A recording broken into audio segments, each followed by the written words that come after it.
Your horse never wakes up wondering if they're good enough. They never question their value. They never compare themselves to other horses and feel inadequate. Horses don't have self-worth problems. But humans, we're obsessed with it. We constantly question our value, our worth, whether we're enough. So what's the difference? Why do horses live free from self-doubt while humans are plagued by it?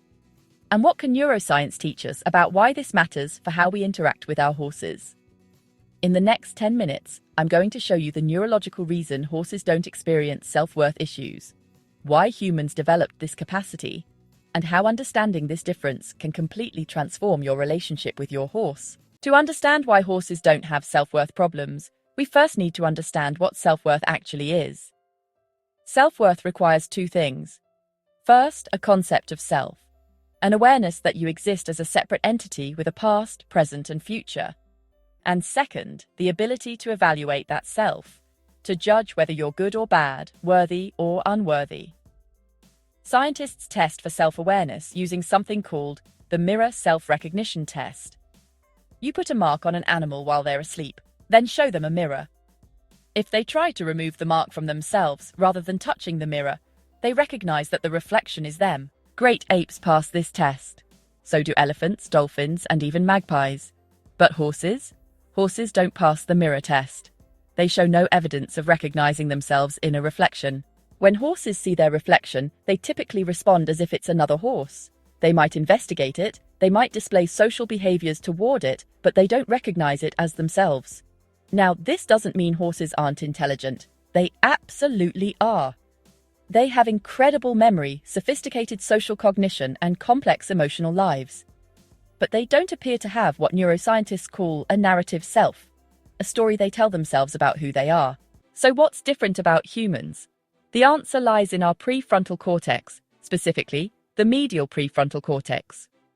Research using fMRI brain imaging has identified that the medial prefrontal cortex is the primary region involved in self-referential processing.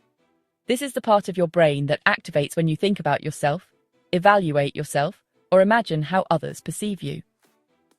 A landmark 2006 study by Georg Northoff and colleagues found that this region consistently activates across different types of self-related tasks. Whether you're thinking about your personality traits, your physical appearance, or your social status. And here's what's fascinating. This same region is involved in what neuroscientists call the default mode network. The network that's active when your mind is wandering, when you're not focused on the external world. This is why, when humans aren't actively engaged in a task, our minds tend to drift to thoughts about ourselves. Did I say the right thing earlier? What do they think of me? Am I good enough at this? This is the default mode network at work. Horses don't have this highly developed medial prefrontal cortex. Their brain structure is fundamentally different. They don't have the neural architecture for constant self-evaluation. This means when a horse isn't actively engaged in something, their mind doesn't drift to, am I a good horse? Do the other horses like me? Am I worthy? They're simply present, aware of their environment, responsive to what's happening now. So why did humans develop this capacity for self-evaluation if it causes so much suffering? The answer is evolutionary. Psychologist Mark Leary proposed something called Sociometer Theory in 1999. He argued that self-esteem evolved as a psychological gauge of social acceptance. For early humans, being excluded from the social group was a death sentence. You couldn't survive alone. So we evolved a system that constantly monitors, am I valued by my group? Am I at risk of rejection? Your self-esteem is essentially a meter that goes up when you feel socially accepted and valued, and goes down when you feel rejected or devalued. It's not about objective worth, it's about perceived social standing. And research shows that social rejection activates the same brain regions as physical pain. That's how critical social acceptance was to our survival. We literally feel social rejection as pain. Now, horses are also social animals. They need their herd. But their social cognition works differently. Horses don't appear to evaluate their worth based on their position in the herd. A lower-ranking horse doesn't seem to experience shame or inadequacy about their position. They're not lying awake at night thinking, I wish I was more like that lead mare. They simply are who they are, responding to their environment moment by moment. This is the fundamental difference. Humans live in a narrative, a story about who we were, who we are, and who we might become. Horses live in the present moment. They don't carry a story about their worth. So how does understanding this change how we interact with horses? In profound ways. First, we need to recognize that we constantly project our self-worth issues onto our horses. When your horse doesn't perform well, you might think, I'm a bad rider, I'm not good enough. But your horse isn't thinking, I'm a bad horse. Watch what happens when a horse makes a mistake. They don't ruminate on it. They don't beat themselves up. They simply move on to the next moment. There's no shame, no self-judgment, no story about what this mistake means about their worth. Research on equine learning shows that horses are incredibly specific in their associations. They learn, this behavior in this context leads to this outcome. They don't generalize to, I'm bad at everything, the way humans do. When a human fails at something, our medial prefrontal cortex activates, and we create a narrative. I failed, therefore I'm a failure. When a horse's behavior doesn't work, they simply try something else. No narrative, no self-judgment. And here's the liberating truth. Your horse doesn't judge your worth. When you make a mistake, when you're not riding well, when you're having a bad day, your horse isn't thinking, this human is inadequate. Your horse is reading your nervous system state, your clarity of communication, your consistency.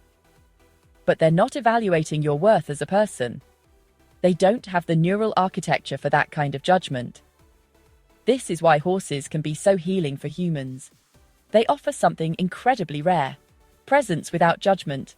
They don't care about your job, your appearance, your social status, your past mistakes. They only care about who you are in this moment, right now.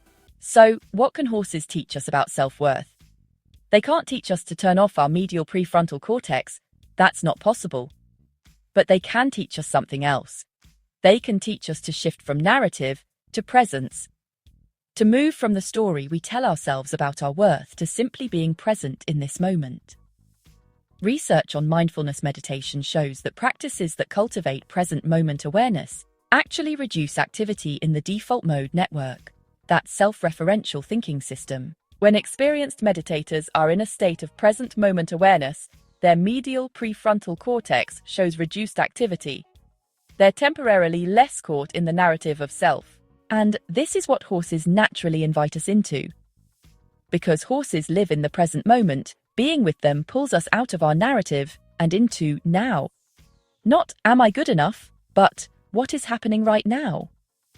This is why so many people describe being with horses as meditative, as healing, as a relief from the constant self-evaluation of human life. Horses don't participate in our self-worth narratives. They invite us to drop them, even temporarily. Your horse doesn't question their worth. And in their presence, you might discover that your worth isn't actually the question either. The question is, can you be present? Can you be clear? Can you be regulated? These are questions about state, not worth. So why don't horses have self-worth problems? Because they don't have the neural architecture for self-evaluation. They can't create narratives about their worth. But humans do. We have this highly developed prefrontal cortex that constantly evaluates, judges, compares. It's part of being human. But horses teach us that there's another way to be. Not by changing our brain structure, but by shifting our attention from narrative to presence. From am I enough to what is here now. Your horse will never question their worth. And in their presence, you might discover you don't need to question yours either.